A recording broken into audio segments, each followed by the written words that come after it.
En gros, ce que je vais expliquer par là, c'est qu'il y avait deux groupes d'Égyptiens, deux sortes d'Égyptiens. Il y avait les Égyptiens initiés et il y avait les Égyptiens non initiés. Est-ce que vous comprenez? Écoutez attentivement ce que je vais dire. Il y avait deux sortes d'Égyptiens. Il y avait les Égyptiens initiés, ceux qui connaissaient l'Oba. Et les Égyptiens non initiés, eux là, ils connaissaient, eux là, ils vénéraient plusieurs dieux, plusieurs faux dieux. Donc, ils vénéraient les faux dieux, si vous voulez. Ils vénéraient les autres, les divinités, ainsi de suite. C'est pour cela que plus tard, les Noirs actuellement qui luttent pour l'indépendance des Noirs, ou bien de la spiritualité noire, ils vont aller adorer les mêmes faux dieux là que les Égyptiens non initiés ont adoré. Donc maintenant, eux, ils vont les appeler Osiris, Horus, Ra, Amon-Ré, Bassus, Atum, Isis,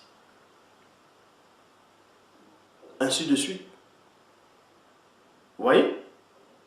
Donc si vous voulez comprendre, tous ces Noirs qui vont aller dans le culte des ancêtres sont les descendants des non-initiés. C'est pour cela qu'eux-mêmes, ils vont toujours poursuivre ce que les pères non-initiés rebelles ont fait que suivre. Donc, ici, on va vous démontrer qu'il y avait deux sortes d'Égyptiens, comme je dis, comme je répète. Il y avait les Égyptiens initiés qui connaissaient l'Oba. Eux là, c'était les vrais Égyptiens, c'était des bons. Il y avait maintenant les autres Égyptiens qui étaient des non-initiés et en plus rebelles. Ceux que Satan a dupés, ils ont commencé à adorer les faux dieux. La preuve, souvenez-vous, dans la Bible actuelle classique, un moment, celui qu'on appelle Moïse, on l'envoie en Égypte. Bref, j'allais là démontrer que l'histoire de Moïse, par biblique, selon qu'on vous montre, c'était pas ça. Mais néanmoins, on va aller là-dedans. Dans Exode, chapitre 8, au verset 15, Bible des peuples. On vous dit qu'on a envoyé Moïse en Égypte. Plus tard, après qu'il ait fait 40 ans là-bas, il est allé, voilà, il est revenu, 80 ans, ensuite, voilà. Moïse, maintenant, il vient délivrer le peuple en Égypte contre Pharaon, contre Pharaon, contre, on va dire, les dieux égyptiens. Je ferai la suite par rapport au mystère des 10 plaies. Qu'est-ce qui se cache derrière les 10 plaies? Qu'est-ce que les auteurs de la Bible, les biblistes ou bien, qu'est-ce qui se cache derrière les 10 plaies? Réellement, le symbole des 10 plaies. Après cette vidéo, si l'Oba le permet. Mais toujours est-il que quand on a envoyé Moïse en Égypte, quand on l'a envoyé en Égypte pour libérer le peuple, c'est-à-dire le peuple de Jacob, qu'est-ce qui s'est passé là-bas? On va vous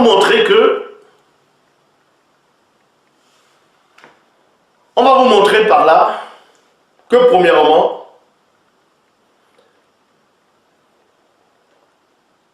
il y avait des Égyptiens, c'est-à-dire ils détenaient, ceux qui détenaient la vérité, quand ils disent détenaient la vérité, ceux qui connaissaient la vérité, ont expressément caché cette vérité-là. Donc en gros, dissimuler la vérité dans les sociétés secrètes. C'est en cela où on parle de ça dans Romains 1. Que la colère de Dieu se relève contre, du ciel contre toute injustice, toute impiété, de tout homme qui détient la vérité captive. Parce que quand on envoie Moïse en Égypte pour libérer le peuple, dans Exode chapitre 8, verset 15, dans la Bible des peuples, il est dit, alors les magiciens dirent au Pharaon, 2 points, le doigt de Dieu est là. Ils n'ont pas dit le doigt d'Osiris. Ils n'ont pas dit le doigt d'Horus, ou le doigt de Ré, ou bien de Ra, d'Amun-Ré, d'Atum. Non. Ils ont dit c'est le doigt de Dieu que Noé a invoqué là. Le Dieu que Noé a invoqué. Le Dieu que Enoch connaissait. Le Dieu que Ève et son mari connaissaient, c'est le même Dieu dont les magiciens ont dit à Pharaon que c'est le doigt de Dieu. Le doigt de Dieu est là. Beaucoup de gens ont lu ce passage sans comprendre ce que ça voulait dire. Ça veut tout simplement dire, les Égyptiens n'ont pas dit à Pharaon aussi que c'est le doigt du Dieu du peuple de Jacob, donc d'Israël. Non. Ils n'ont pas dit c'est le doigt du Dieu de nos ennemis. Ils ont dit c'est le doigt de Dieu. Parce qu'eux, ils connaissaient ce Dieu-là. Comment ils connaissaient ce Dieu? Les magiciens ici connaissent des choses. En tout cas, à cette époque, ils connaissaient des choses. C'est un secret. Ils avaient accès aux choses, mais ils cachaient cela volontairement. Et selon les Bibles actuelles classiques ici, on vous montre que ce pharaon-ci là ne connaissait pas Dieu, mais il connaissait plutôt les faux dieux. Or, les magiciens connaissaient le vrai Dieu, mais ils ont dissimulé ça au peuple. Ils ont dissimulé cela à Pharaon, mais au moment opportun, pendant le combat spirituel très intense, ils ont révélé la vérité ici à Pharaon en disant c'est le doigt de Dieu. Donc c'est le doigt du Dieu commun à tous. N'oubliez pas que les Égyptiens viennent de Shem. Donc qui est Cam? Et Cam vient de Noé. Donc vous voyez? Donc le Dieu de Noé, c'est le Dieu de Cam. Le Dieu de Cam, c'est le Dieu de l'Égyptien. Et c'est ce Dieu-là que les pharaons, que les magiciens ont dit à Pharaon, c'est le doigt de Dieu qui est là. Bible en français courant, alors les magiciens disent au pharaon, c'est la puissance de Dieu qui est à l'œuvre. Mais il faisait allusion à quel Dieu? Il ne disait pas, c'est le Dieu, c'est Osiris. Hein? Puisque, on vous dit néanmoins que Moïse a été élevé en Égypte, il y a des débats sur ça, que comment se fait qu'on dit que c'est un hébreu. Déjà, hébreu de quoi? J'ai démontré que les hébreux, ce n'est pas une race. Hébreux, c'est les voyageurs, c'est les passages, c'est ceux qui passent, les nomades, ainsi de suite. Donc, ceux qui n'ont pas de connaissance vous disent néanmoins que Moïse c'était des Hébreux, et lui on l'a élevé en Égypte, il a grandi chez Pharaon, pendant 40 ans, après il est parti, il allait dans le pays de Mendian. Et là-bas, il a rencontré Jéthro, qui devait être son futur beau-père. Bon. Et ensuite il est revenu pour délivrer le peuple d'Israël, donc de Jacob. Comment se fait-il ici que ce pharaon-là, en gros que, on vous montre par là, oui, certains diront que quand Moïse a grandi en Égypte, forcément on l'avait enseigné déjà ce Dieu-là. Non, puisque quand Moïse est venu, selon les Bibles classiques, quand il allait dans le pays de Mendian, quand il allait sur la montagne, il a eu sa rencontre, et il ne savait pas qui était ce Dieu-là. Il a dit quoi? Va dire au peuple de Jacob que c'est le Dieu de les pères. Le Dieu d'Abraham, d'Isaac et de Jacob. Et comment les Égyptiens connaissaient ce Dieu-là? Comment les Égyptiens, en gros, les magiciens connaissaient ce Dieu, le Dieu, c'est-à-dire le Dieu des enfants de Jacob. Parce que c'est le même Dieu. C'est le même Dieu. Ils sont tous frères.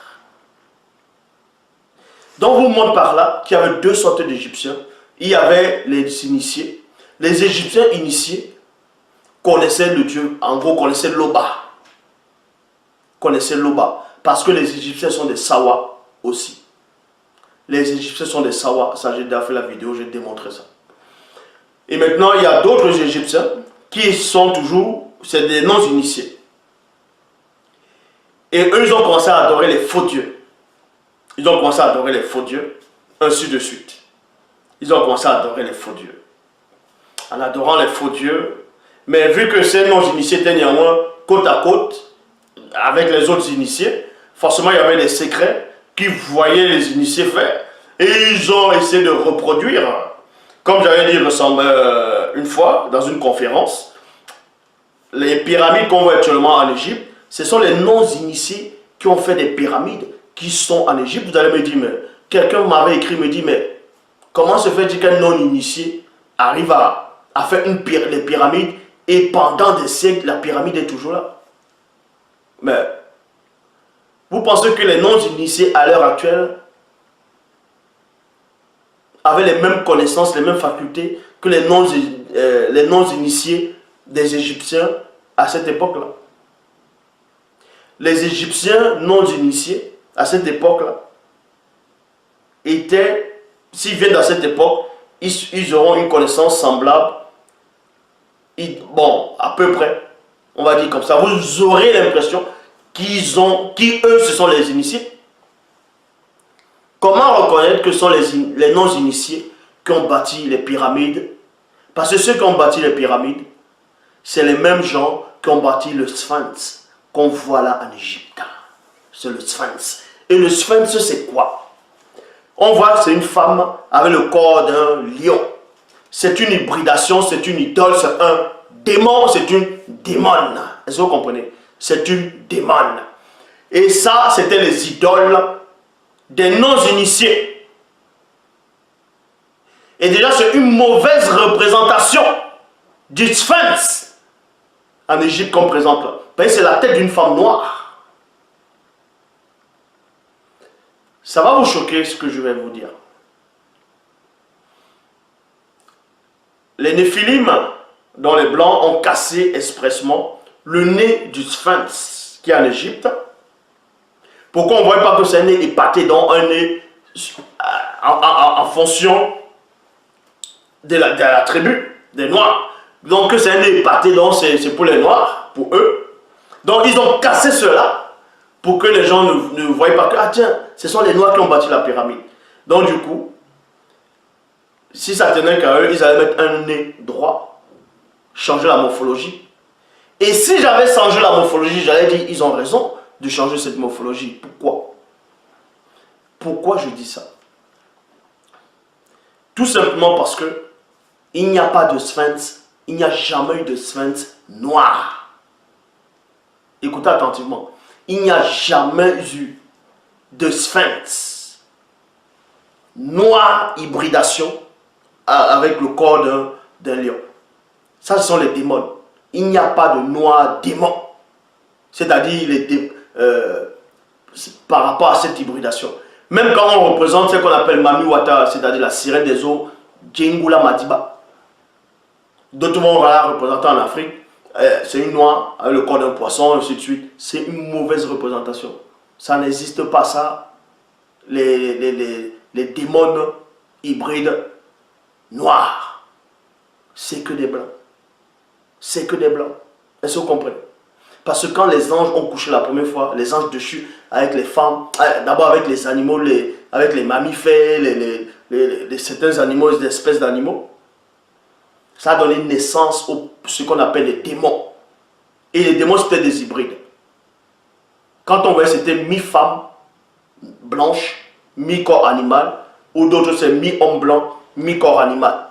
Et d'autres, il y avait d'autres formes d'hybridation. C'était des animaux qu'on voyait avec les corps d'homme, mais la tête d'un homme, d'un animal.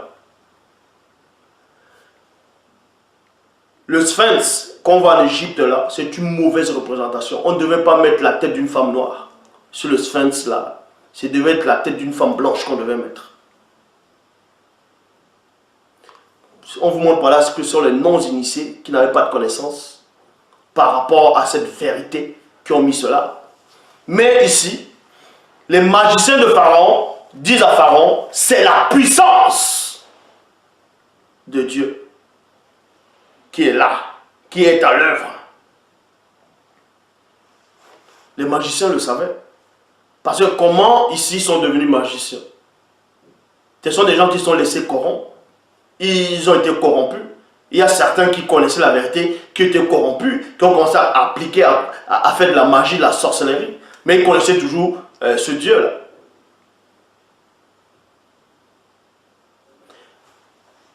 Maintenant, quand vous lisez dans Ésaïe chapitre 19 au verset 25, Bible en français courant, il dit « Le Seigneur de l'univers bénira les mondes en ces termes. » Deux points. « Je bénis l'Égypte.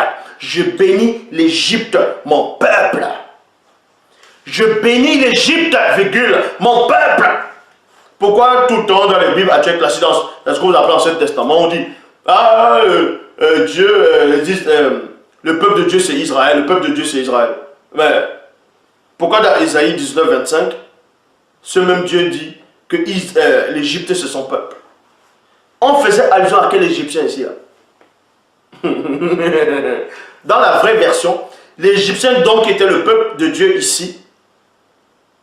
Ce sont les initiés. Est-ce que vous comprenez? Ce sont les initiés. La Syrie que j'ai créée de mes mains, bon, Israël et Israël, la part qui est pour moi. Traduction Abbé Fillon, mon peuple d'Égypte est béni. Vous voyez? Mon peuple d'Égypte est béni. Ceci pour vous montrer. Est-ce que les Égyptiens étaient monothéistes?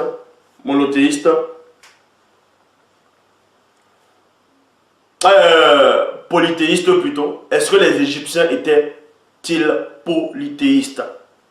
Je vais dire oui et non. Pourquoi oui? Le oui, ce sont les non-initiés. C'était les Égyptiens non-initiés qui étaient polythéistes. Les Égyptiens initiés n'étaient pas polythéistes. Ils savaient qu'il n'y avait qu'un seul créateur, vrai et véritable, c'est Loba. Maintenant, vu qu'il n'y a plus les initiés, les seuls vestiges plutôt, qui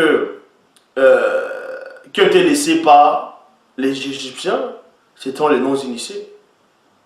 Et c'est ce qu'on voit un peu balader un peu partout dans les réseaux sociaux, où les gens disent « Oh, je suis un kémite. » Donc, ils disent « Oh, je suis un kémite, Africa Matter. » Les Égyptiens. Quels Égyptiens? Vous pensez que ces Égyptiens étaient les initiés? Les Osiris, Horus, tous ces noms, ces dieux égyptiens dans le panthéon égyptien, ce sont des démons. Ce sont des démons. Ce sont des démons.